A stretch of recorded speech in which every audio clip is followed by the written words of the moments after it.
ஆன்மீக பரிவர்த்தனை சேனல் நண்பர் அனைவருக்கும் வணக்கம். நம்ம இன்னைக்கு பார்க்க போகிற பதிவு ஆஞ்சநேயனுடைய 9 அவதாரங்கள்னு சொல்லக்கூடியதை பற்றி தான் நம்ம பார்க்க போகிறோம்.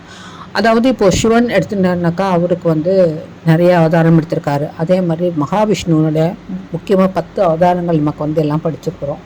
அந்த மாதிரி ஆஞ்சநேயர் நவ அவதாரம் எடுத்ததாக சொல்லப்படுகிறது. அதாவது இவருக்கு என்ன பேருனாலே நவ வியாகரண பண்டிதன் அப்படிங்கிறது தான் ஆஞ்சநேயர் அழைக்கப்படுகிறாரு. இப்போ நம்ம இந்த 9 அவதாரம் அப்படின்னா என்ன அப்படிங்கிறது போல, இது அவதாரம் அப்படின்னு சொல்றதை விட இவர் எடுத்த ஒரே அவதாரம் தான். அதாவது ஆஞ்சநேயருங்கிறது ராமாயணத்தில் சுந்தரகாண்டத்தில் அவதாரம் எடுத்திருக்கார். அவதாரங்கிறது என்னன்னாக்கா அதில் தான் அவர் வரார். அந்த வரக்கூடிய அந்த சுந்தர காண்டத்திலேயே ஒவ்வொரு நிலையிலும் அவர் ஒவ்வொன்றாக பண்டிதன் மாதிரி எடுக்கிறாரு. அதுதான் இங்கே அவதாரம்னு சொல்லப்படுகிறது. இதில் முதலாவது வரக்கூடிய அவதாரம் என்னன்னாக்கா பஞ்சமுக ஆஞ்சநேயனுடைய அவதாரம். பஞ்சமுக ஆஞ்சநேயர் ராமாயணத்தில் ஒரு பெரும் பங்கு வகிக்கிறது. அனுமானை பற்றிய புராணங்கள்லாம் கேட்கும் பொழுது நமக்கு அப்படி மெயில் இருக்கும். அதுவே மிகவும் முக்கியமாக அமைந்திருக்கிறது தான் இந்த பஞ்சமுக ஆஞ்சநேயனுடைய அவதாரம். ராமாயண போரில் ராமனையும் லக்ஷ்மணனையும் சித்து வேலைகள் புரிந்து ஏமாற்றி தூக்கி சென்றான் இந்த மயில் ராவணன். அந்த மயில் ராவணனை அழிக்கிறதுக்கோசரம் ஆஞ்சநேயர் எடுத்த அவதாரம் தான் இந்த பஞ்சமுக அவதாரம் சொல்லப்படுகிறது. இந்த பஞ்ச முகங்கள் என்னென்ன அப்படின்னாக்கா வானரமுகம், வராகமுகம், ஹயக்ரீவர், நரசிம்மர், கருட, இந்த 5 முகங்களை கொண்டு தான் அவர் அவதாரம் எடுத்ததாக சொல்லப்படுகிறது. இந்த பஞ்சமுக ஆஞ்சநேயரை நம்ம வணங்குறதுனால நமக்கு என்னன்னாக்கா எதிரிகளிலிருந்து தொல்லை நீங்கி நமக்கு மனோதிடம் அதிகரிக்கும் அப்படின்னு சொல்லப்படுகிறது.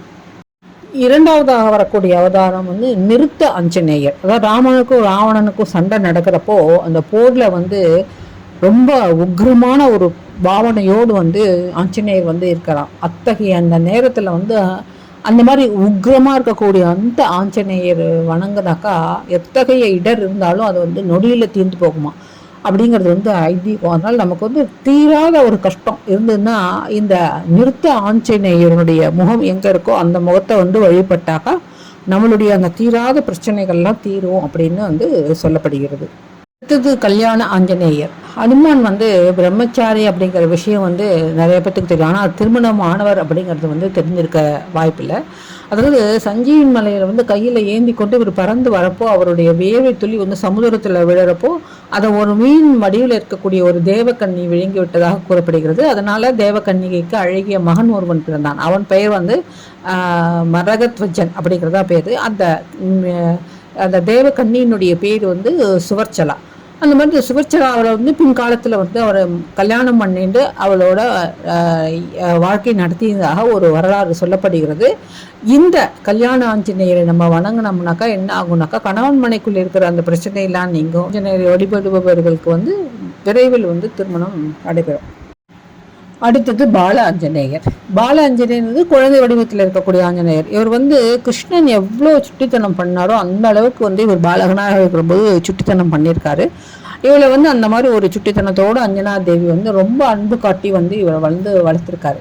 அதனால இந்த பாலக வடிவத்துடன் அஞ்சனா தேவியுடன் இருக்கக்கூடிய இந்த ஆஞ்சநேயரை நம்ம வழிபட்டாருனாக்கா நீண்ட நாளாக குழந்தை பேர் இல்லாதவர்களுக்கெல்லாம் குழந்தை பாக்கியம் கிட்டும் அப்படின்னு சொல்லப்படுகிறது. அடுத்து வீர ஆஞ்சநேயர். அதாவது சுட்டித்தனமாக இந்த ஆஞ்சநேயர் ஒரு முறை என்ன பண்ணிடுறாரு, ஒரு முனிவருடைய தவத்தை கலைச்சி அவர்கிட்ட ஒரு சாபம் வாங்கிறாரு. அதனால தன்னுடைய சக்தி என்ன அப்படிங்கிறதே அவர் மறந்து போயிட நேர்கிறது. அதுதான் நம்ம சொல்லுவோம் ஆஞ்சநேயனுடைய பலம் என்னன்னே அவருக்கே தெரியாதுன்னு சொல்கிறோம் இல்லையா. இது அந்த சாபத்தால் நேர்ந்தது தான். அந்த சமயத்தில் ராமன் மீது கொண்டிருந்த பக்தியின் காரணமாக இவர் இந்த கடலில் கடந்து நம்ம இலங்கைக்கு போய் எப்படி சீதா பிராட்டியை காப்பாற்றுறது அப்படின்னு அவர் ரொம்ப யோசிக்க ஆரம்பிச்சாராம். ஏன்னா அவருடைய பலம் அவருக்கே தெரியல. அந்த சமயத்தில் தான் ஜாம்பவான் அப்படிங்கிறவர் அவருக்கு பிறப்பு பற்றிய விஷயத்தெல்லாம் அவருக்கு ஞாபகப்படுத்துறாரு. அதன் பின்னால் தான் அவருக்கு தன்னுடைய பலம் தெரிந்து ஒரு விஸ்வரூப அந்த வீர தோற்றத்தை அதுக்கப்புறம் தான் அவர் எடுக்கிறாரு. அந்த வீரம் மிகுந்த அந்த ஆஞ்சநேயரை வழிபடுவதனால நமக்கு எவரையும் எதிர்கொள்ளும் துணிச்சல் தன்னா நமக்கு சேரும் அப்படின்னு சொல்லப்படுகிறது. அடுத்து வருவது பக்த ஆஞ்சநேயர். அதாவது பக்த ஆஞ்சநேயருங்கிறது என்னன்னாக்கா ஒரு 2 கரம் கூப்பி ஒரு பக்தர்களை பார்த்து வணங்குற மாதிரி இருக்கும். ஆனால் நம்ம தான் அவர் போய் வணங்கணும் இல்லையா? ஆனால் அவர் ஏன் நம்மளை வணங்கிட்டு இருக்காருனாக்கா, ஆஞ்சநேயரை வணங்க வர பக்தர்கள் வந்து நம்ம முக்கியமாக என்ன பண்ணுவோம், ராமநாமத்தெல்லாம் உச்சரிச்சுன்னு வழங்குவோம். அந்த மாதிரி ராமநாமம் வந்து ஒலி வடிவில் இருந்தாலும் இல்லை ஒலி வடிவில் இருந்தாலும் அதை கேட்டு ராமரே வந்திருப்பதாக நினைச்சுட்டு அவர் வணங்குறாராம். அந்த தோற்றத்துக்கு தான் வந்து பக்த ஆஞ்சநேயர் வடிவம் அப்படின்னு வந்து சொல்லப்படுகிறது. இதை வந்து நம்ம பல்வேறு கோவில்களில் வந்து இன்றும் நம்மளால் காண முடியும். பக்த ஆஞ்சநேயர் வழிபவர்களுக்கு அகந்தை அழிந்து பணிவு உண்டாகும் அப்படின்னு வந்து சொல்லப்படுகிறது. அடுத்து யோக ஆஞ்சநேயர், அதாவது ராமாவதாரம் முடிந்துன்னு மகாவிஷ்ணு வந்து வைகுண்டம் செல்லும்போது ஹனுமனுடன் செல்லவில்லை. ஏன்னு தெரியுனாக்கா, ராமநாமம் பூலோகவாசிகளால் உச்சரிக்கப்படுவதை ஹனுமான் கேட்டுக்கொண்டிருந்தார். அதில் இன்புற்று தன்னை யோக நிஷ்டையில் அமர்ந்து கொண்டு தியானத்தில் ஈடுபட ஆரம்பித்து விட்டார். எனவே அவர் வைகுண்டம் செல்ல மறுத்துவிட்டார். இங்கேயே நம்முடன் வந்து அவர் தங்கிவிட்டார். எனவே இன்றளவிலும் யோக நிஷ்டையில் இருக்கும் ஆஞ்சநேயர் தோற்றத்தை வணங்குபவர்களுக்கு வேண்டிய வரம் கிடைக்கும் அப்படிங்கிறது வந்து நம்பிக்கை.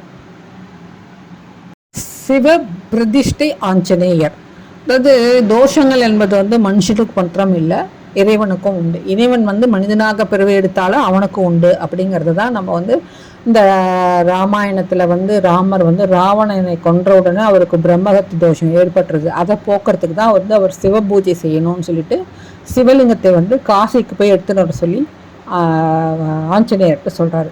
ஆனால் ஆஞ்சநேயர் வந்து அதை உரிய நேரத்தில் கொண்டு வர முடியாதனால சீதை வந்து கடல் மண்ணிலேயே வந்து அந்த சிவனுடைய சிவலிங்கத்தை பிடிச்சி அந்த பூஜையை முடித்துட்டார். அதனால மனவேதனை அடைந்த ஆஞ்சநேயரை வந்து அவருடைய துறையை தீர்க்கறதுக்கோசரம் ராமர் என்ன பண்ணுறாருனாக்கா, ஆஞ்சநேயர் கொண்டு வந்த அந்த சிவனை வந்து பிரதிஷ்டை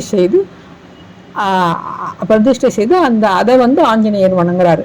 அந்த மாதிரி அந்த சிவனை வணங்கக்கூடிய அந்த ஆஞ்சநேயர் தான் வந்து சிவ பிரதிஷ்டை ஆஞ்சநேயர் அப்படின்னு சொல்லப்படுகிறது. இவரை வணங்கினாக்கா நம்ம பிடித்திருக்கும் எத்தகைய தோஷங்களும் அகலும் அப்படிங்கிறது தான் வந்து நம்பிக்கை.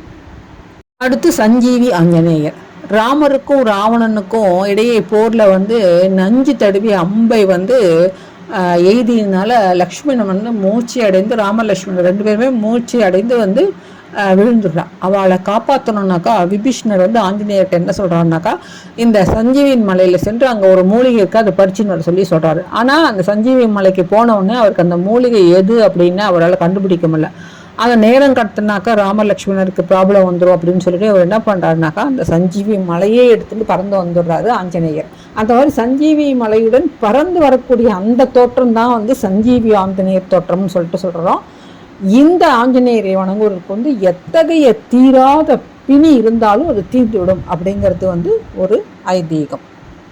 அவதாரத்தை பற்றி நான் இப்போ சொன்னேன். அதாவது முதலாவதாக வரக்கூடியது பஞ்சமுக ஆஞ்சநேயர், 2வது நிறுத்த ஆஞ்சநேயர், 3வது கல்யாண ஆஞ்சநேயர், 4வது பால ஆஞ்சநேயர், 5வது வீர ஆஞ்சநேயர், 6வது பக்த ஆஞ்சநேயர், 7வது யோகா ஆஞ்சநேயர், 8வது சிவபிரதிஷ்டை ஆஞ்சநேயர், 9வது வந்து சஞ்சீவி ஆஞ்சநேயர். இவை எல்லாத்தோடு சேர்ந்துட்டு இன்னொரு அவருடைய அவதாரமாக எது சொல்லப்படுகிறதுனா, அவருடைய நெஞ்சை கிழித்து காமிச்சார் இல்லையா, ராமசீதை தான் அவர் நெஞ்சில் இருக்காரு அப்படின்னு சொல்லிட்டு காமிக்கூடிய அந்த ஒரு அவதாரம் தான் வந்து அவருடைய 10வது அவதாரமாக வந்து சொல்லப்படுகிறது. இந்த மாதிரி இந்த ஆஞ்சநேயரை வணங்கினாக்கா நமக்கு என்றென்றும் வெற்றி தான், வாழ்க்கையில் தோல்வி என்பதே கிடையாது அப்படின்னு வந்து சொல்லப்படுகிறது. மீண்டும் வந்து வேறு ஒரு ஆன்மீக தகவலோடு உங்களை வந்து அடுத்த வீடியோவில் சந்திக்கின்றேன். நன்றி, வணக்கம்.